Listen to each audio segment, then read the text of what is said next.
ഇന്നത്തെ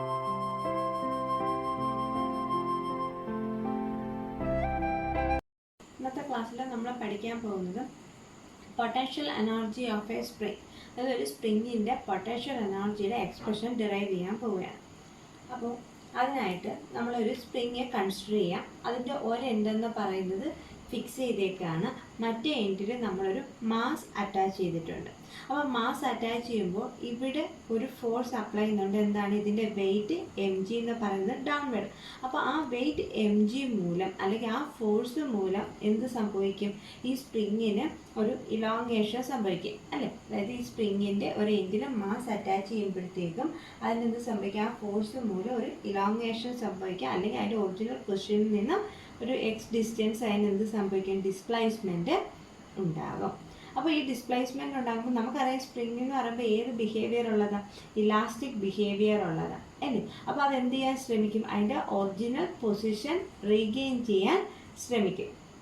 അതിനകത്ത് തന്നെ ഒരു ഇൻറ്റേർണൽ റീസ്റ്റോറിങ് ഫോഴ്സ് അതിൻ്റെ ഒറിജിനൽ പൊസിഷൻ റീഗെയിൻ ചെയ്യാൻ ശ്രമിക്കും. ഇപ്പം നമ്മൾ സ്പ്രിങ് വലിച്ചു പിടിച്ചിട്ട് അത് റിലീസ് ചെയ്യുമ്പോൾ അത് തിരിച്ച് ഒറിജിനൽ പൊസിഷൻ എത്താൻ കാരണം എന്താണ്? ആ സ്പ്രിങ്ങിൻ്റെ ഇലാസ്റ്റിസിറ്റിയാണ്.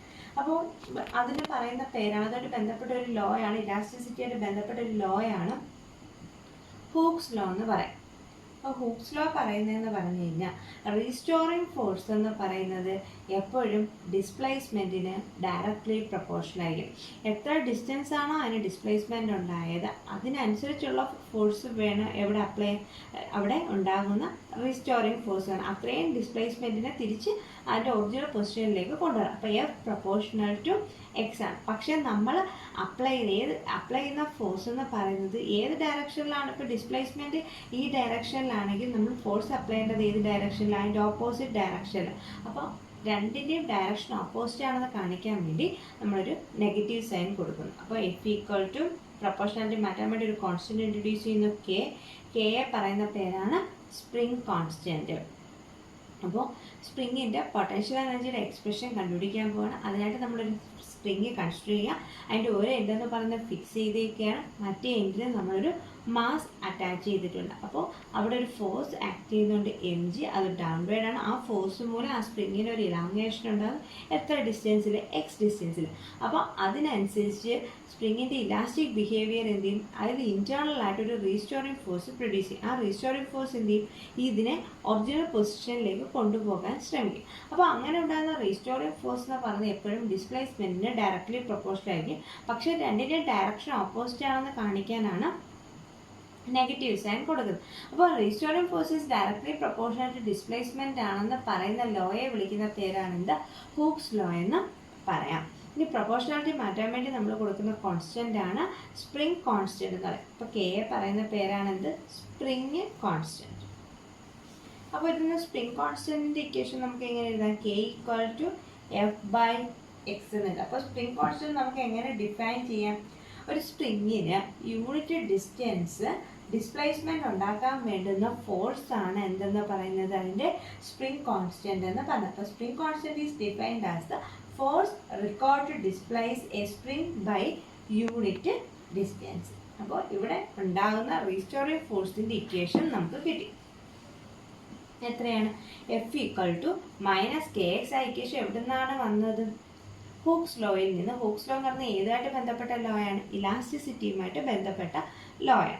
അപ്പോൾ ഇത്രയാണ് ആ സ്പ്രിങ്ങിനുണ്ടായ ഡിസ്പ്ലേസ്മെൻറ്റ്. അപ്പം നമുക്ക് ഈ ഡിസ്പ്ലേസ്മെൻറ്റിനെ ചെറിയ ചെറിയ സ്മോൾ സെഗ്മെൻറ്റ്സ് ആയിട്ട് ഡിവൈഡ് ചെയ്ത് കഴിഞ്ഞാൽ ഒരു സ്മോൾ സെഗ്മെൻ്റ് ആണ് ഡി എക്സ് എന്ന് പറഞ്ഞത്. അപ്പോൾ ഇതുപോലുള്ള കുറേ സ്മോൾ സെഗ്മെൻറ്റ്സ് ചേരുമ്പോഴാണ് ടോട്ടൽ ഡിസ്പ്ലേസ്മെൻറ്റ് കിട്ടുന്നത്. അപ്പോൾ ഈ സ്പ്രിങ്ങിന് ഡി എക്സ് ഡിസ്പ്ലേസ്മെൻറ്റ് ഉണ്ടാക്കാൻ വേണ്ടുന്ന വർക്ക് ഡൺ എന്ന് പറയുന്നത് എത്രയായിരിക്കും? ഡി ഡബ്ല്യു ആയിരിക്കും. വർക്ക് ഡൺ നമ്മൾ എങ്ങനെ കണ്ടുപിടിക്കുന്നത്? ഫോഴ്സ് ഇൻറ്റു ഡിസ്പ്ലേസ്മെൻറ്റ് അല്ലേ? അപ്പോൾ ഡി എക്സ് ഡിസ്പ്ലേസ്മെൻറ്റ് ഉണ്ടാകാൻ വേണ്ടുന്ന വർക്ക് ഡൺ എത്രയാണ്? ഡി ഡബ്ല്യു ആണ്. അപ്പോൾ ടോട്ടൽ വർക്ക് ഡൺ നമുക്ക് എങ്ങനെ കണ്ടുപിടിക്കാം? ഇതിനെ എന്ത് ചെയ്യണം? ഇൻ്റഗ്രേറ്റ് ചെയ്യണം. എവിടെ തൊട്ടാണ്? ഒരു ഇനിഷ്യൽ പൊസിഷൻ എന്ന് പറയുന്നത് 0 ആണ്, ഫൈനൽ പൊസിഷൻ എന്ന് പറയുന്നത് എക്സ് ആണ്. 0 തൊട്ട് എക്സ് വരെ അതിന് ഡിസ്പ്ലേസ്മെൻറ്റ് ഉണ്ടാകാൻ വേണ്ടുന്ന ടോട്ടൽ വർക്ക് ഡൺ കണ്ടുപിടിക്കണം. ഇൻ്റഗ്രൽ 0 to x dw ആണല്ലോ. അതിനെ എങ്ങനെ ഇൻ്റഗ്രേറ്റ് ചെയ്യും? ഇൻ്റഗ്രൽ 0 to x dwന് പകരം f dx. ഇനി എഫിൻ്റെ വാല്യൂ എത്രയാണ്? Minus K x. അപ്പോൾ integral 0 to x minus K x d x. K എന്ന് പറയുന്നത് കോൺസ്റ്റൻ്റ് ആണ്, അപ്പോൾ അതിന് മൈനസ് കെ ഇൻ്റഗ്രേഷന് വെളിയിലെടുക്കുക. ഇനി ഇൻ്റഗ്രൽ എക്സ് എന്ന് പറഞ്ഞു കഴിഞ്ഞാൽ എത്രയാണ്? നമ്മൾ പഠിച്ചിട്ടുള്ളതാണ്. ഇൻ്റഗ്രൽ എക്സ് എന്ന് പറഞ്ഞു കഴിഞ്ഞാൽ integral X raise to N എന്ന് പറയുന്നത് X raise to N D X ഒരു സ്റ്റാൻഡേർഡ് ഇൻ്റഗ്രൽ ആണ്. അതിൻ്റെ വാല്യൂ എത്രയാണ്? X raise to N plus 1 by N plus 1 ആണ് അല്ലേ. ഇപ്പോൾ integral X raise to N എന്ന് പറഞ്ഞാൽ ഒരു സ്റ്റാൻഡേർഡ് വാല്യൂ ആണ്. അതിൻ്റെ വാല്യൂ എത്രയാണ്? X raise to N plus 1 by N plus 1. അപ്പോൾ ആ റിസൾട്ട് നമ്മളിവിടെ അപ്ലൈ ചെയ്യാം. അപ്ലൈ ചെയ്യുമ്പോൾ എന്ത് വരും? എക്സ് റൈസ് ടു 1 ആണ് പവർ, അപ്പോൾ 1 plus 1 2 X square by 2. Limit apply ചെയ്യുക എവിടെ തൊട്ട് എവിടം വരെ? 0 to x ആണല്ലോ. അപ്പോൾ ടോട്ടൽ വർക്ക് ഡൺ എത്ര വരും? W equal to minus K by 2 into upper limit apply ചെയ്യുമ്പോൾ എക്സ് തന്നെ, അപ്പോൾ എത്രയാണ്? X square minus lower limit apply ചെയ്യുമ്പോൾ 0. അപ്പോൾ വാല്യൂ എത്ര കിട്ടും? W equal to minus half K X സ്ക്വയറിന് കിട്ടും. അപ്പോൾ ഈ ഇൻ്റഗ്രലിൻ്റെ വാല്യൂ നമ്മൾ എങ്ങനെ കണ്ടുപിടിച്ച് ടോട്ടൽ വർക്ക് ഡൺ കണ്ടുപിടിക്കാൻ വേണ്ടി നമ്മൾ എന്ത് ചെയ്തു? അതിനെ ഇൻ്റഗ്രേറ്റ് ചെയ്തു. ഇൻ്റഗ്രേഷൻ എന്ന് പറയുമ്പോൾ എന്താണ്? ചെറിയ ചെറിയ വാല്യൂസ് ആഡ് ചെയ്ത് വരുമ്പോൾ നമുക്ക് എന്ത് കിട്ടും? ടോട്ടൽ വാല്യൂ കിട്ടും. ഡിഫറൻസിയേഷൻ്റെ നേരെ ഓപ്പോസിറ്റ് ആണ് ഇൻ്റഗ്രേഷൻ എന്ന് പറയുന്നത്. ഡിഫറൻസിയേഷനകത്ത് നമ്മൾ കുറേ സ്റ്റാൻഡേർഡ് റിസൾട്ട് പഠിച്ച കൂട്ട് ഇൻ്റഗ്രേഷനിലും ഉണ്ട് standard result. Integral X raise to N D X എന്ന് പറഞ്ഞാൽ എത്രയാണ്? X raise to N plus 1 by N plus 1. ഇവിടെ ഓർത്തിരിക്കേണ്ടത് അത്രയേ ഉള്ളൂ. അപ്പോൾ ഇവിടെ എന്നിന് പകരം 1 ആണ് പവർ വന്നത്, അപ്പോൾ 1 പ്ലസ് 1 ബൈ 1 പ്ലസ് 1, അതായത് എക്സ് സ്ക്വയർഡ് ബൈ 2 എന്ന് വന്നു. ആ വാല്യൂ ആണ് ഇവിടെ കൊടുത്തു. എന്നിട്ട് നമ്മൾ ലിമിറ്റ് അപ്ലൈ എവിടെ തൊട്ട് എവിടെ വരെ? 0 to x. ലിമിറ്റ് അപ്ലൈ ചെയ്യുന്നത് എങ്ങനെയാണ്? Upper limit minus lower limit. അപ്പോൾ വർക്ക് ഡൺ എത്ര കിട്ടും? Minus half K X square എന്ന് കിട്ടും. ഈ വർക്ക് ഡൺ ആണ് ആ സ്പ്രിങ്ങിൽ എന്തായിട്ട് സ്റ്റോർ ചെയ്യുന്നത്? അതിൻ്റെ പൊട്ടൻഷ്യൽ എനർജി ആയിട്ട് സ്റ്റോർ ചെയ്യുന്നത്. അപ്പോൾ ഒരു സ്പ്രിങ്ങിൻ്റെ പൊട്ടൻഷ്യൽ എനർജിയുടെ എക്സ്പ്രഷൻ എത്രയാണ്? W equal to minus half K X square. അപ്പോൾ അതിൻ്റെ പൊട്ടൻഷ്യൽ എനർജി എന്ന് പറയുന്നത് അതിൻ്റെ വർക്ക് ഡൺ ആണ്. വർക്ക് ഡൺ ആണ് അതിൽ എന്തായിട്ട് സ്റ്റോർ ചെയ്യുന്നത്? Potential energy. അപ്പോൾ പൊട്ടൻഷ്യൽ എനർജിയുടെ എക്സ്പ്രഷൻ എത്രയാണ്? Minus half K X square. ഇനി ഈ സ്പ്രിങ്ങിനെ തന്നെ നമ്മൾ താഴേക്ക് സ്ട്രെച്ച് ചെയ്തിട്ട് റിലീസ് ചെയ്യാം. താഴേക്ക് പിടിച്ച് വലിച്ചിട്ട് റിലീസ് ചെയ്യുമ്പോൾ അത് സംഭവിക്കാം? അപ്പ് ആൻഡ് ഡൗൺ മൂവ്മെൻറ്റ് നടക്കുക അല്ലേ. അതായത് സ്പ്രിങ്ങിന് മൂവ്മെൻറ്റ് ഉണ്ടാകും. സ്ട്രെച്ച് ചെയ്ത് പിടിച്ചിട്ട് അതിനെ റിലീസ് ചെയ്യുമ്പോൾ സ്പ്രിങ്ങിന് എന്ത് സംഭവിക്കും? അപ്പ് ആൻഡ് ഡൗൺ മൂവ്മെൻറ്റ് ഉണ്ടാകും. മൂവ്മെൻറ്റ് ഉണ്ടായിക്കഴിഞ്ഞാൽ അതിനവിടെ ഏത് എനർജി ഉണ്ടാകും? കൈനറ്റിക് എനർജി ഉണ്ടാകും. ഇപ്പോൾ എം ആണ് സ്പ്രിങ്ങിൻ്റെ മാസ്, ബി ആണ് അതിൻ്റെ വെലോസിറ്റി എങ്കിൽ കൈനറ്റിക് എനർജി എത്രയായിരിക്കും? ഹാഫ് mv സ്ക്വയർ ആയിരിക്കും. അപ്പോൾ ടോട്ടൽ എനർജി എന്ന് പറഞ്ഞാൽ എന്തായിരിക്കും? പൊട്ടൻഷ്യൽ എനർജി പ്ലസ് കൈനറ്റിക് എനർജിയാണ് ആണല്ലോ. കൈനറ്റിക് എനർജി എത്രയാണ്? ഹാഫ് mv സ്ക്വയറും പൊട്ടൻഷ്യൽ എനർജി എത്രയാണ്? Minus half K X square. Minus half K X square plus half mv square. ഇതായിരിക്കും ടോട്ടൽ എനർജിയുടെ എക്സ്പ്രഷൻ. അപ്പോൾ ഒരു സ്പ്രിങ്ങിൻ്റെ പൊട്ടൻഷ്യൽ എനർജി കണ്ടുപിടിക്കാനുള്ള എക്സ്പ്രഷൻ മിക്കവാറും പരീക്ഷയ്ക്ക് ചോദിക്കുന്നതാണ്. അപ്പോൾ ആദ്യം നമ്മൾ ഓർക്കേണ്ടതെന്ന് പറഞ്ഞാൽ എന്താണ്? Hooke's law. അതായത് സ്പ്രിങ്ങിൽ ഒരു മാസ് അറ്റാച്ച് ചെയ്യുമ്പോഴത്തേക്ക് അതിന് ഡിസ്പ്ലേസ്മെൻറ്റ് ഉണ്ടാകുന്നു. അപ്പോൾ ആ ഡിസ്പ്ലേസ്മെൻ്റ് എന്ന് പറയുന്നത് ആ ഡിസ്പ്ലേസ്മെൻറ്റ് ഓവർകം ചെയ്യാനായിട്ട് അതിൻ്റെ സ്പ്രിങ്ങിൻ്റെ ഇലാസ്റ്റിസിറ്റി മൂലം അവിടെ ഒരു റിസ്റ്റോറിംഗ് ഫോഴ്സ് ഉണ്ട്. അത് ഡിസ്പ്ലേസ്മെൻറ്റ് ഡയറക്ട്ലി പ്രൊപ്പോർഷണൽ ആണ്. രണ്ടിൻ്റെ ഡയറക്ഷൻ ഓപ്പോസിറ്റ് ആണ് മൈനസ് സൈൻ കൊടുക്കുന്നത്. അതായത് F equal to minus K X. ഈ ലോയെ വിളിക്കുന്ന പേരാണ് ഹൂക്സ് ലോ എന്ന് പറയും. പിന്നെ നമ്മൾ എന്താ പറയുക? ആ ഡിസ്പ്ലേസ്മെൻറ്റിനെ കുറേ ചെറിയ ചെറിയ സെഗ്മെൻറ്റ്സ് ആയിട്ട് ഡിവൈഡ് ചെയ്താൽ ഡി എക്സ് ഡിസ്റ്റൻസ് മൂവ് ചെയ്യാൻ വേണ്ടുന്ന വർക്ക് ഡൺ എങ്ങനെ കണ്ടുപിടിക്കാൻ? DW equal to F D X വരും. അങ്ങനെയാണ് ടോട്ടൽ വർക്ക് ഡൺ കണ്ടുപിടിക്കാൻ നമ്മൾ എന്താ ചെയ്താൽ മതി? W equal to integral 0 to x F D X ചെയ്താൽ മതി. എന്നിട്ട് അത് ഇൻ്റഗ്രേറ്റ് ചെയ്യുമ്പോൾ നമുക്ക് എന്ത് കിട്ടും? പൊട്ടൻഷ്യൽ എനർജിയുടെ എക്സ്പ്രഷൻ കിട്ടും. എത്രയാണ്? Minus half K X square. അതിനെ സ്ട്രെച്ച് ചെയ്തിട്ട് റിലീസ് ചെയ്യുമ്പോൾ അതിന് അപ്പ് ആൻഡ് ഡൗൺ മൂവ്മെൻറ്റ് ഉണ്ടാകും. അപ്പ് ആൻഡ് ഡൗൺ മൂവ്മെൻറ്റ് ഉണ്ടാകുമ്പോൾ അതിന് ഏത് എനർജി ഉണ്ടാകും? കൈനറ്റിക് എനർജി ഉണ്ടാകും. കൈനറ്റിക് എനർജിയുടെ എക്സ്പ്രഷൻ എത്രയാണ്? ഹാഫ് mv സ്ക്വയർ ആണ്. അങ്ങനെയാണെങ്കിൽ ടോട്ടൽ എനർജി എന്ന് പറഞ്ഞാൽ എത്രയായിരിക്കും? പൊട്ടൻഷ്യൽ എനർജി പ്ലസ് കൈനറ്റിക് എനർജിയാണ് അല്ലേ. അപ്പോൾ potential energy minus half K സ്ക്വയറും കൈനറ്റിക് എനർജി എത്രയാണ്? ഹാഫ് mv സ്ക്വയറും. ഇനി അടുത്തത് ഡിസ്പ്ലേസ്മെൻറ്റും എനർജിയും വെച്ചിട്ടുള്ള ഒരു ഗ്രാഫാണ് ഇപ്പോൾ ഈ സ്പ്രിങ്ങിൻ്റെ കേസിൽ തന്നെ. അപ്പോൾ നമുക്കറിയാം പൊട്ടൻഷ്യൽ എനർജിയുടെ എക്സ്പ്രഷൻ അറിയാം, -kx². കൈനറ്റിക് എനർജിയുടെ ആണെങ്കിൽ ½ ആണ് ആണല്ലോ. അപ്പോൾ പൊട്ടൻഷ്യൽ എനർജിയുടെ വാല്യൂ നോക്കിക്കേ, എക്സിൻ്റെ വാല്യൂ 0 ആയാൽ പൊട്ടൻഷ്യൽ എനർജി 0. എക്സിൻ്റെ വാല്യൂ കൂടിയാലോ പൊട്ടൻഷ്യൽ എനർജിയുടെ വാല്യൂ കൂടും. അപ്പോൾ പൊട്ടൻഷ്യൽ എനർജിയുടെ ഗ്രാഫ് എങ്ങനെ വരുന്നത്? ഇങ്ങനെ വരുന്ന ഗ്രാഫാണ് പൊട്ടൻഷ്യൽ എനർജി. അതായത് x=0 വരുമ്പോൾ പൊട്ടൻഷ്യൽ എനർജി 0. പിന്നെ എക്സിൻ്റെ വാല്യൂ കൂടുന്നതനുസരിച്ച് പൊട്ടൻഷ്യൽ എനർജി -12k ടൈംസ് കൂടിപ്പോകും. ലെഫ്റ്റ് സൈഡിലും റൈറ്റ് സൈഡിലും അതേപോലെ തന്നെ. ഇനി കൈനറ്റിക് എനർജി ആണെങ്കിലോ ½ അതായത് കൈനറ്റിക് എനർജിയുടെ വാല്യൂ എന്ന് പറയുന്നത് നമ്മൾ പറഞ്ഞിട്ടുണ്ട്, ഡിസ്പ്ലേസ്മെന്റ് 0 ആണെങ്കിൽ അവിടെ വെലോസിറ്റി എന്ന് പറയുന്നത് എന്തായിരിക്കും? മാക്സിമം ആയിരിക്കും അല്ലേ. അതായത് പിന്നെ ഇവിടെ എന്ന് പറഞ്ഞു കഴിഞ്ഞാൽ വെലോസിറ്റിയുടെ വാല്യൂ മാക്സിമം ആയിരിക്കും. കൈനറ്റിക് എനർജിയുടെ വാല്യൂ എന്ന് പറഞ്ഞാൽ x=0 പൊസിഷനിൽ മാക്സിമം ആയിരിക്കും. അതേപോലെ എക്സിൻ്റെ വാല്യൂ കൂടുന്നതനുസരിച്ച് കൈനറ്റിക് എനർജിയുടെ വാല്യൂ എന്ത് ചെയ്യും? കുറഞ്ഞ് വരും. അപ്പോൾ എക്സിൻ്റെ വാല്യൂ 0 ആണെങ്കിൽ കൈനറ്റിക് എനർജി മാക്സിമം, എക്സിൻ്റെ വാല്യൂ കൂടുന്നതനുസരിച്ച് കൈനറ്റിക് എനർജി എന്ത് ചെയ്യും? കുറഞ്ഞ് വരും. എന്നാൽ എപ്പോഴും ടോട്ടൽ എനർജി എന്ന് പറയുന്നത് എന്തായിരിക്കും? കോൺസ്റ്റന്റ് ആയിരിക്കും. അപ്പോൾ കൈനറ്റിക് എനർജി ഇപ്പോൾ പൊട്ടൻഷ്യൽ എനർജി കൂടുതലാണെങ്കിൽ നമ്മൾ കഴിഞ്ഞ ദിവസം പറഞ്ഞിട്ട് law of conservation of energy പറഞ്ഞ കൂട്ട് തന്നെ പൊട്ടൻഷ്യൽ എനർജി കൂടുമ്പോൾ കൈനറ്റിക് എനർജി കുറയും. പക്ഷേ എന്തായാലും ടോട്ടൽ എനർജി എന്ന് പറഞ്ഞാൽ എപ്പോഴും എന്തായിരിക്കും? കോൺസ്റ്റന്റ് ആയിരിക്കും. അതാണ് ഇത് എനർജി ഡിസ്പ്ലേസ്മെന്റ് ഗ്രാഫ്. ഇനി അടുത്തത് ഫോഴ്സും ഡിസ്പ്ലേസ്മെന്റും വെച്ചിട്ടുള്ള ഒരു ഗ്രാഫ്. നമുക്കറിയാം ഫോഴ്സ് എന്ന് പറഞ്ഞാൽ ഡയറക്ട്ലി പ്രൊപ്പോർഷണൽ ടു ഡിസ്പ്ലേസ്മെന്റ് ആണെന്നറിയാം ആണല്ലോ. അങ്ങനെയാണെങ്കിൽ F പ്രൊപ്പോർഷണൽ ടു എക്സ് ആണ്. എക്സും വെച്ചിട്ട് ഒരു ഗ്രാഫ് വരച്ചാൽ നമുക്ക് എന്ത് കിട്ടും? ഇതുപോലൊരു സ്ട്രെയിറ്റ് ലൈൻ കിട്ടും. അങ്ങനെയാണെങ്കിൽ ഈ ഗ്രാഫിന്റെ ഏരിയ അണ്ടർ ദ ഗ്രാഫ്, ഈ ഷെയ്ഡഡ് പോർഷനല്ലേ ഏരിയ വരുന്നത്. അപ്പോൾ അതെന്ന് പറഞ്ഞാൽ ഒരു ട്രയാങ്കിൾ അല്ലയോ ഏരിയ വരുന്നത്. അപ്പോൾ ഏരിയ എങ്ങനെ കണ്ടുപിടിക്കാം? റൈറ്റ് ആംഗിൾ ട്രയാങ്കിളിന്റെ ഏരിയ എന്ന് പറഞ്ഞാൽ ½ BH. അപ്പോൾ ഇത്രയും ഡിസ്റ്റൻസ് എക്സ് ആണെങ്കിൽ ഇത് എത്രയായിരിക്കും? F ആയിരിക്കും. അപ്പം x×F. എഫിൻ്റെ വാല്യൂ നമ്മൾ സ്പ്രിങ്ങിൻ്റെ കേസ് വെച്ചിട്ടാണ് ഇത് പറഞ്ഞത്. അപ്പോൾ എഫിൻ്റെ വാല്യൂ എത്രയാണ്? ഫോഴ്സ് എന്ന് പറഞ്ഞാൽ -kx ആണ്. അപ്പോൾ ½ മൈനസ് ഇങ്ങോട്ട് ഇടുക, ½ നമുക്കറിയാം ½ എന്ന് പറഞ്ഞാൽ എന്താണ്? പൊട്ടൻഷ്യൽ എനർജി അല്ലെങ്കിൽ അവിടുത്തെ വർക്ക് ഡൺ ആണ്. അപ്പോൾ നമുക്ക് എന്താ പറയാം?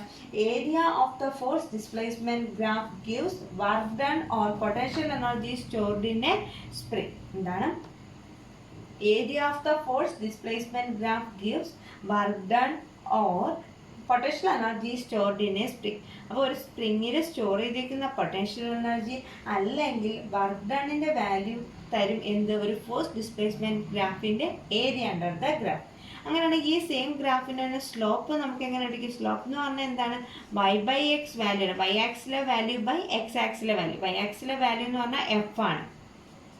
എക്സ് ആക്സിലെ വാല്യൂ എത്രയാണ്? എക്സ് തന്നെ. അങ്ങനെയാണെങ്കിൽ F/x എന്ന് പറഞ്ഞാൽ എന്താണ്? F=−kx. അതിന്റെ മാഗ്നിറ്റ്യൂഡ് മാത്രം എടുക്കുമ്പോൾ F=kx.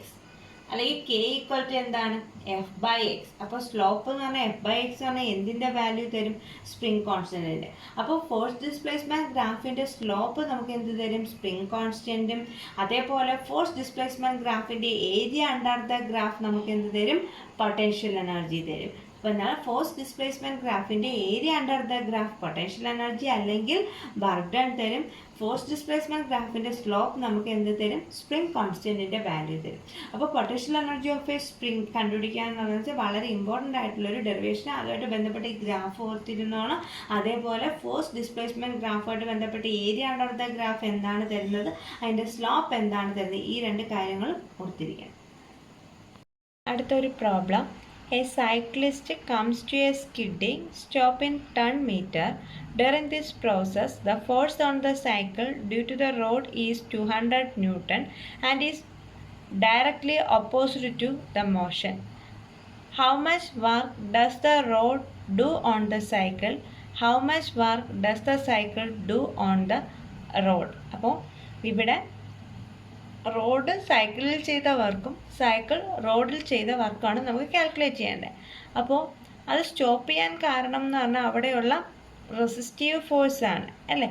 അപ്പം റെസിസ്റ്റൻസ് ആണ്, റോഡും ടയറും തമ്മിലുള്ള റെസിസ്റ്റൻസ്. അപ്പോൾ ഡിസ്പ്ലേസ്മെൻറ്റും ഇവിടെ അപ്ലൈ ചെയ്ത ഫോഴ്സും ഓപ്പോസിറ്റ് ഡയറക്ഷന്. അപ്പോൾ അവിടുത്തെ ടോട്ടൽ ആംഗിൾ എന്ന് പറയുന്നത് എന്തായിരിക്കും? ഫോഴ്സിൻ്റെയും ഡിസ്പ്ലേസ്മെൻറ്റിൻ്റെയും ഡയറക്ഷൻ ഓപ്പോസിറ്റ് ആണെങ്കിൽ തീറ്റ എന്ന് പറയുന്നത് എത്രയായിരിക്കും? 180 ഡിഗ്രി ആയിരിക്കും. ആ ഒരു കോൺസെപ്റ്റ് വെച്ചിട്ട് വേണം നമുക്ക് വർക്ക് കണ്ടുപിടിക്കാൻ. അവിടെ കിട്ടുന്ന വർക്ക് എന്ന് പറയുന്നത് എന്തായിരിക്കും? നെഗറ്റീവ് വർക്കായിരിക്കും വരുന്നത്. നമുക്കിതെങ്ങനെയാണെന്ന് ചെയ്ത് നോക്കാം. അപ്പോൾ നമുക്ക് തീറ്റ എന്ന് പറഞ്ഞാൽ എത്ര കിട്ടി? 180 ഡിഗ്രിന്ന് കിട്ടി. അങ്ങനെയാണെങ്കിൽ വർക്ക് ഡൺ എങ്ങനെ കണ്ടുപിടിക്കുന്നത്? Work done W equal to resistance force മൂലമുള്ള വർക്ക് ഡൺ ആണ് W equal to FD cos theta. Cos 180, theta 180 ആണ്. ഫോഴ്സ് എത്രയാണെന്ന് തന്നിട്ടുണ്ട്? 200 ന്യൂട്ടൺ തന്നിട്ടുണ്ട്. അതിന് എത്ര ഡിസ്പ്ലേസ്മെൻറ്റ് എന്ന് പറഞ്ഞിട്ടുണ്ട്? 10 മീറ്റർ ഡിസ്പ്ലേസ്മെൻറ്റ്. കോസ് 180 എന്ന് പറഞ്ഞാൽ എത്രയാണ്? -1. ചെയ്യുമ്പോൾ നമുക്ക് എത്ര കിട്ടും? -2000 ജൂൾ എന്ന് വരും റെസിസ്റ്റീവ് ഫോഴ്സ് ചെയ്യുന്ന വർക്ക്.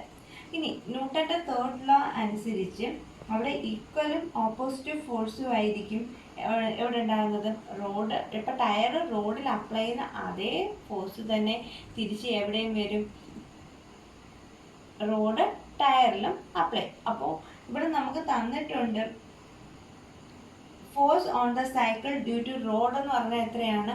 200 ന്യൂട്ടൺ ആണെന്ന് തന്നിട്ടുണ്ട്.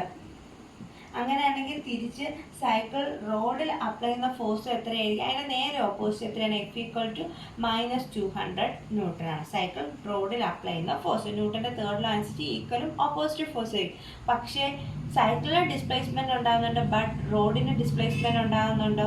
ഇല്ല. റോഡിനുണ്ടാകുന്ന ഡിസ്പ്ലേസ്മെൻറ്റ് എത്രയാണ്? 0 ആണ്. അപ്പോൾ അവിടുത്തെ വർക്ക് ഡൺ എന്തായി പോകും? 0 ആയിപ്പോകും. അപ്പോൾ രണ്ടാമത്തെ പാർട്ട് നമ്മളോട് ചോദിച്ചതാണ് how much work does the cycle do on the road. അപ്പോൾ സൈക്കിൾ റോഡിൽ കൊടുക്കുന്ന ഫോഴ്സ് -200 ന്യൂട്ടൺ ആണെങ്കിലും സൈക്കിളിന് എന്തുണ്ടാകുന്നില്ല? റോഡിന് എന്തുണ്ടാകുന്നില്ല? ഡിസ്പ്ലേസ്മെൻറ്റ് ഉണ്ടാകുന്നില്ല. അപ്പോൾ വർക്ക് ഡൺ എന്തായി പോകും? 0 ആയി പോകും. അടുത്ത problem. A woman pushes A trunk on A railway platform which has a rough surface. She applies a force of 100 Newton over a distance of 10 meters. Thereafter she gets progressively tired and her applied force reduces linearly with the distance to 50 Newton. The total distance through which the trunk has been moved is 20 meters. Plot the force applied by the woman and the frictional force which is 15 Newton versus displacement. Calculate the work done by the two forces over 20 meter. അതായത് പറയുന്നത് എന്താ ക്വസ്റ്റ്യനിൽ? ഒരു woman ഒരു കുടിയനെ ഒരു railway പ്ലാറ്റ്ഫോമിലൂടെ move ചെയ്യിക്കുക, ഒരു rough സർഫസിലൂടെ. അപ്പോൾ അവർ ആദ്യം ഒരു 100 ന്യൂട്ടൺ ഫോഴ്സ് ഒരു 10 മീറ്റർ ഡിസ്റ്റൻസിൽ അപ്ലൈ ചെയ്തു. അപ്പോഴത്തേക്ക് അവർ ടയേർഡായി. അപ്പോഴത്തേക്ക് അവരുടെ അപ്ലൈഡ് ഫോഴ്സ് എന്ത് ചെയ്തു? റെഡ്യൂസ് ചെയ്ത് എത്രയായി? 50 ന്യൂട്ടൺ ആയി. The total distance through which the trunk has been moved is 20 metre. അപ്പോൾ ആദ്യത്തെ 10 മീറ്റർ 100 ന്യൂട്ടണും പിന്നീടുള്ള 10 മീറ്റർ അവരുടെ ഫോഴ്സ് റെഡ്യൂസ് ചെയ്ത് എത്രയായി? 50 ന്യൂട്ടനായി. അങ്ങനെയാണെങ്കിൽ അവരുടെ ഫോഴ്സ് ഡിസ്പ്ലേസ്മെൻറ്റ് ഗ്രാഫ് വരയ്ക്കാം. അതേപോലെ തന്നെ അവിടെ ആക്ട് ചെയ്യുന്ന ഫ്രിക്ഷണൽ ഫോഴ്സ് എത്ര തന്നെയാണ്? അതായത് 50 ന്യൂട്ടൺ. അപ്പം ഫ്രിക്ഷണൽ ഫോഴ്സ് എന്ന് പറയുമ്പോൾ ഡയറക്ഷൻ റിവേഴ്സാണ്. രണ്ട് ഫോഴ്സുകളും ചെയ്ത ആ വുമൺ അപ്ലൈ ചെയ്ത ഫോഴ്സും അവിടുത്തെ ഫ്രിക്ഷണൽ ഫോഴ്സും ചെയ്ത വർക്ക് എപ്പോൾ? ഓവർ 20 മീറ്ററിൽ ഈ രണ്ട് ഫോഴ്സും ചെയ്ത വർക്ക് കാൽക്കുലേറ്റ് ചെയ്യാനാണ് പറഞ്ഞേക്കുന്നത്. അതേപോലെ ഫോഴ്സ് ഡിസ്പ്ലേസ്മെൻറ്റ് ഗ്രാഫ് വരച്ചിട്ട് വേണം നമ്മൾ എന്ത് ചെയ്യാൻ? വർക്ക് കാൽക്കുലേറ്റ് ചെയ്യാൻ. അപ്പോൾ ഫോഴ്സ് ഡിസ്പ്ലേസ്മെൻറ്റ് ഗ്രാഫ് കിട്ടിക്കഴിഞ്ഞാൽ അതിൻ്റെ ഏരിയ അണ്ടർ ദ ഗ്രാഫ് നമുക്ക് എന്ത് തരും? വർക്ക് ഡൺ തരും. അപ്പോൾ ഈ പ്രോബ്ലത്തിൻ്റെ ഫോഴ്സ് ഡിസ്പ്ലേസ്മെൻറ്റ് ഗ്രാഫ് വരയ്ക്കുമ്പോൾ ഇങ്ങനെയാണ് വരും. അതായത് നോക്കിക്കേ, ഫോഴ്സ് എന്ന് പറഞ്ഞാൽ ആദ്യത്തെ 10 മീറ്റർ ഡിസ്പ്ലേസ്മെൻറ്റ് നമ്മൾ 10 മീറ്റർ 20 മീറ്റർ എന്ന് എടുത്തു. ഫോഴ്സ് 50 ന്യൂട്ടൺ 100 ന്യൂട്ടൺ അപ്വേർഡ്, അതേപോലെ 50 100 ഡൗൺവേർഡ് എടുക്കാം. അപ്പോൾ ആദ്യത്തെ 10 മീറ്റർ ആ വുമൺ അപ്ലൈ ചെയ്ത ഫോഴ്സ് എത്രയായിരുന്നു? 100 ന്യൂട്ടൺ ആയിരുന്നു. പിന്നത്തെ 10 മീറ്റർ ആയപ്പോഴത്തേക്ക് അവരുടെ ഫോഴ്സ് റെഡ്യൂസ് ചെയ്ത് ലാസ്റ്റ് 20 മീറ്റർ എത്തിയപ്പോഴത്തേക്ക് എത്രയായെന്നാണ് പറഞ്ഞത്? 50 ന്യൂട്ടൺ ആയെന്നാണ് പറഞ്ഞത്. അപ്പോൾ ഈ 20 മീറ്ററിലും അവരുടെ അപ്ലൈ ചെയ്ത ഫോഴ്സിന് എഗെയിൻസ്റ്റ് ആയിട്ടുള്ള ഫ്രിക്ഷണൽ ഫോഴ്സ് ചെയ്തത് എത്രയാണ്? 50 ന്യൂട്ടൺ ആണ്. അപ്പോൾ നെഗറ്റീവ് ഡയറക്ഷൻ ആയതുകൊണ്ടാണ് -50 ന്യൂട്ടൺ. അങ്ങനെയാണെങ്കിൽ രണ്ട് ഫോഴ്സും ചെയ്ത വർക്ക് ഡൺ കണ്ടുപിടിക്കാം. അപ്പോൾ ഫസ്റ്റ് ഫോഴ്സ് വുമൺ അപ്ലൈ ചെയ്ത ഫോഴ്സ് ആണ് അപ്വേർഡ് ഡയറക്ഷൻ, റെസിസ്റ്റീവ് ഫോഴ്സ് ആണ് ഡൗൺവേർഡ് ഡയറക്ഷൻ. അപ്പോൾ വുമൺ അപ്ലൈ ചെയ്ത ഫോഴ്സ് കണ്ടുപിടിക്കണമെങ്കിൽ നമ്മൾ എന്ത് ചെയ്യണം? ഇത്രയും പോർഷനിൽ ഏരിയ കണ്ടുപിടിക്കണം. അല്ലെ വുമൺ ചെയ്ത വർക്ക്. അപ്പോൾ the work done by the woman. കണ്ടുപിടിക്കണേ നമ്മൾ എന്തിനാ ഇത്രയും പോർഷൻ്റെ ഏരിയ ഉണ്ട്. അപ്പോൾ ആ ഷേപ്പിൻ്റെ ഏരിയ കണ്ടുപിടിക്കാൻ നമുക്കറിയില്ല. പക്ഷേ ഇത് നമുക്ക് രണ്ടായിട്ട് ഡിവൈഡ് ചെയ്യാം. എ ബി സി ഡിയും C D E F. A B C D എന്ന് പറഞ്ഞു കഴിഞ്ഞാൽ എന്താണ്, ഒരു റെക്റ്റാങ്കിളും സി ഡി ഇ ഐ എന്ന് പറയുന്നത് എന്താണ്, ഒരു ട്രപ്പീസിയോ. അപ്പോൾ രണ്ടിൻ്റെ ഏരിയ സെപ്പറേറ്റ് കണ്ടുപിടിക്കാൻ അറിയാം. അപ്പോൾ ടോട്ടൽ ഏരിയ എന്തായിരിക്കും, ഏരിയ ഓഫ് റെക്റ്റാങ്കിൾ ഏത് A B C D plus area of ട്രപ്പീസിയത്തിൻ്റെ ഏരിയ. ട്രപ്പീസിയം ഏതാണ് shape, C D E I. അപ്പോൾ റെക്റ്റാങ്കിളിൻ്റെ ഏരിയ നമുക്ക് കണ്ടുപിടിക്കാൻ അറിയാം, അതിൻ്റെ ലെങ്ത് ഇൻറ്റു ബ്രെഡ്ത്ത് ആണ്. അപ്പോൾ ഇതിൻ്റെ ലെങ്ത് എത്രയാണ്, 10. ബ്രെഡ്ത്ത് എന്ന് പറയുമ്പോൾ ഇത്രയും, ഈ റെക്റ്റാങ്കിളിൻ്റെ ഏരിയ ലെങ്ത് എന്ന് പറയുമ്പോൾ 10 മീറ്റർ, ബ്രെഡ്ത്ത് എന്ന് പറയുമ്പോൾ ഇത്രയാകുമ്പോൾ 100 ന്യൂട്ടൺ. അപ്പോൾ അതിൻ്റെ ഏരിയ എത്രയായിരിക്കും, 10 ഇൻറ്റു 100. ഇനി ട്രപ്പീസിയത്തിൻ്റെ ഏരിയ കണ്ടുപിടിക്കുന്നത് എങ്ങനെയാണ്, ഹാഫ് ഇൻറ്റു, അതിന് 2 പാരലൽ സൈഡ്സ് ഉണ്ട്. അപ്പോൾ ആ പാരലൽ സൈഡ്സിൻ്റെ സമ്മ into A plus B into അവ തമ്മിലുള്ള ഡിസ്റ്റൻസ് എച്ച് അല്ലേ. അപ്പോൾ ഹാഫ് ഇൻറ്റു പാരലൽ സൈഡ്സ്, ഈ ഹൈറ്റ് എന്ന് പറയുന്നത് 100ഉം ഈ ഹൈറ്റ് എന്ന് പറയുന്നത് എത്രയാണ്, 50. അപ്പം 100 പ്ലസ് 50 ഇൻറ്റു ഈ ഹൈറ്റ് എത്രയാണ്, ഈ ഡിസ്റ്റൻസ് എത്രയാണ്, 10 മീറ്ററും 20 മീറ്ററും നമ്മുടെ ഡിസ്റ്റൻസ് എത്രയാണ്, 10 വരും. ഇത് ചെയ്യുമ്പോൾ നമുക്ക് എത്ര കിട്ടും, 1750 ജൂൾ എന്ന് വരും. അപ്പോൾ വുമൺ ചെയ്ത വർക്ക് എത്രയാണ്, 1750 ജൂൾ. അതെങ്ങനെയാണ് കണ്ടുപിടിച്ചത്, area of the rectangle plus area of the trapezium. റെക്റ്റാങ്കിളിൻ്റെ ഏരിയ കണ്ടുപിടിക്കാൻ അതിൻ്റെ ലെങ്ത് ഇൻറ്റു ബ്രെഡ്ത്ത് ചെയ്യുമ്പോൾ 10 ഇൻറ്റു 100 പ്ലസ് ട്രപ്പീസിയത്തിൻ്റെ ഏരിയ കണ്ടുപിടിക്കുന്ന ഹാഫ് ഇൻറ്റു അതിൻ്റെ പാരലൽ സൈഡ്സിൻ്റെ സം ഇൻറ്റു അവ തമ്മിലുള്ള ഡിസ്റ്റൻസ് ചെയ്യുമ്പോൾ 1750 ജൂൾ എന്ന് കിട്ടും. ഇനി നമുക്ക് എന്താണ്, ഫ്രിക്ഷണൽ ഫോഴ്സ് ചെയ്ത വർക്ക് കണ്ടുപിടിക്കാം. അപ്പോൾ ഫ്രിക്ഷണൽ ഫോഴ്സ് എന്ന് പറയുന്നത് -50 ന്യൂട്ടനാണ്. അപ്പോൾ നെഗറ്റീവ് ഡയറക്ഷൻ. അപ്പോൾ ഫ്രിക്ഷണൽ ഫോഴ്സിൻ്റെ വർക്ക് ചെയ്തത് കണ്ടുപിടിക്കണമെങ്കിൽ നമ്മൾ എന്ത് ചെയ്യണം, താഴത്തെ റെക്റ്റാങ്കിളിൻ്റെ ഏരിയ കണ്ടുപിടിക്കണം അല്ലേ. ഏരിയ ഓഫ് ദി റെക്റ്റാങ്കിൾ ഏതാണ്, AGHI. അപ്പോൾ ഇവിടുത്തെ ഈ ഡിസ്റ്റൻസ് എന്ന് പറയുന്നത് എത്രയാണ്, -50 ആണ്, നെഗറ്റീവ് ഡയറക്ഷനായിട്ട്. ഈ ലെങ്ത് എന്ന് പറയുന്നതോ 20 ആണ്. അപ്പോൾ എത്ര കിട്ടും, -1000 ജൂൾ എന്ന് കിട്ടും. ഏത് ചെയ്ത വർക്ക്, ഫ്രിക്ഷണൽ ഫോഴ്സ് ചെയ്ത വർക്ക്. അടുത്ത problem, find the angle between F equal to 3i plus 4j minus 5k unit and displacement D equal to 5i plus 4j plus 3k unit. Also find the projection of F on D. Projection of F on D എന്ന് പറഞ്ഞു കഴിഞ്ഞാൽ F dot D കണ്ടുപിടിക്കാനാണ് ചോദിച്ചത്. അപ്പോൾ 2 vectors തന്നാൽ അതിൻ്റെ dot product എടുക്കാൻ നമുക്കറിയാം, 3i plus 4j minus 5k dot 5i plus 4j plus 3k. Dot product ഒക്കെ ഒരേപോലുള്ള ടേംസ് മൾട്ടിപ്ലൈ ചെയ്ത് എഴുതിയാൽ മതിയല്ലോ. അപ്പോൾ 3 ഇൻറ്റു 5, അതായത് ഐയുടെ ടേംസ് മൾട്ടിപ്ലൈ ചെയ്ത് എഴുതുക, പ്ലസ് ജെയുടെ ടേംസ് മൾട്ടിപ്ലൈ ചെയ്ത് എഴുതുക, -5 ഇൻറ്റു 3 ആണല്ലോ. ചെയ്യുമ്പോൾ എത്ര വരും, 16 യൂണിറ്റ് എന്ന് വരും. ഇതാണ് projection of F on D. ഇനി എന്താ, എഫും ഡിയും തമ്മിൽ ആംഗിൾ കണ്ടുപിടിക്കാൻ പറഞ്ഞാൽ നമ്മൾ എന്ത് കണ്ടുപിടിക്കണം, എഫ് ഡോട്ട് ഡി എന്ന് പറഞ്ഞു കഴിഞ്ഞാൽ എഫ് ഡി കോസ് തീറ്റ ആണെന്നറിയാം. കോസ് തീറ്റയുടെ വാല്യൂ നമ്മൾ ആദ്യം കണ്ടുപിടിക്കണം. അപ്പോൾ കോസ് തീറ്റ കണ്ടുപിടിക്കണമെങ്കിൽ നമുക്ക് എന്ത് വേണം, cos theta equal to F dot D by F D ആണ് അല്ലേ. എഫ് ഡോട്ട് ഡി നമുക്ക് കിട്ടി. ഇനി എഫും ഡിയും കണ്ടുപിടിക്കണം. അതായത് എഫ് എന്ന് പറഞ്ഞാൽ എന്താണ്, എഫ് വെക്ടറിൻ്റെ, ഇത് വെക്ടേഴ്സ് ആണ്, എഫ് വെക്ടറിൻ്റെ മാഗ്നിറ്റ്യൂഡ് അല്ലേ. എഫ് വെക്ടറിൻ്റെ മാഗ്നിറ്റ്യൂഡാണ് എഫ്, അതായത് മോഡുലസ് ഓഫ് എഫ് വെക്ടർ ആണ് എഫ്. ഒരു വെക്ടറിൻ്റെ കമ്പോണൻസ് എന്നാൽ അതിൻ്റെ മാഗ്നിറ്റ്യൂഡ് നമുക്ക് എങ്ങനെയാണ് കിട്ടുന്നത്, എഫിൻ്റെ മാഗ്നിറ്റ്യൂഡ് എന്ന് പറയുമ്പോൾ അതിൻ്റെ ഓരോ കമ്പോണൻസിൻ്റെ സ്ക്വയർ, എക്സ് കമ്പോണൻ്റെ സ്ക്വയർ പ്ലസ് വൈ കമ്പോണൻ്റെ സ്ക്വയർ പ്ലസ് ഇസഡ് കമ്പോണൻ്റെ സ്ക്വയർ. അപ്പോൾ 3 സ്ക്വയർ പ്ലസ് 4 സ്ക്വയർ പ്ലസ് -5ൻ്റെ സ്ക്വയർ. അപ്പോൾ നമുക്ക് എന്ത് കിട്ടും, എഫിൻ്റെ മാഗ്നിറ്റ്യൂഡ് കിട്ടും അല്ലയോ. എത്ര വരും, റൂട്ട് ചെയ്യുമ്പോൾ √50 വരും. അതേപോലെ നമ്മൾ ഏതിൻ്റെ മാഗ്നിറ്റ്യൂഡ് കണ്ടുപിടിക്കണം, ഡി വെക്ടറിൻ്റെ മാഗ്നിറ്റ്യൂഡ്. ഡി വെക്ടറിൻ്റെ മാഗ്നിറ്റ്യൂഡ് എത്രയാണ്, √, അതിൻ്റെ കമ്പോണൻറ്റിൻ്റെ square, 5 square plus 4 square plus 3 square. ഇതേ ടേംസ് തന്നെ അങ്ങോട്ടും ഇങ്ങോട്ടും അറേഞ്ച് ചെയ്തേക്കില്ല. അപ്പോൾ ചെയ്യുമ്പോൾ എത്ര കിട്ടും, √50 തന്നെ വരും. എന്നിട്ട് നമ്മൾ എന്ത് ചെയ്യണം, ആ വാല്യൂ എഫ് ഡോട്ട് ഡി 16 ആണെന്നറിയാം, magnitude of f √50, magnitude of ഡിയും √50 അതെല്ലാം ചെയ്യുമ്പോൾ നമുക്ക് എന്താ കിട്ടും, കോസ് തീറ്റ ഈക്വൽ ടു 16/50 കിട്ടും. അപ്പോൾ തീറ്റ ഈക്വൽ ടു എന്തെന്ന് എഴുതാം, ഇതിൻ്റെ ഇൻവേഴ്സ് വാല്യൂ കോസ് ഇൻവേഴ്സ് 16/50 ചെയ്യുമ്പോൾ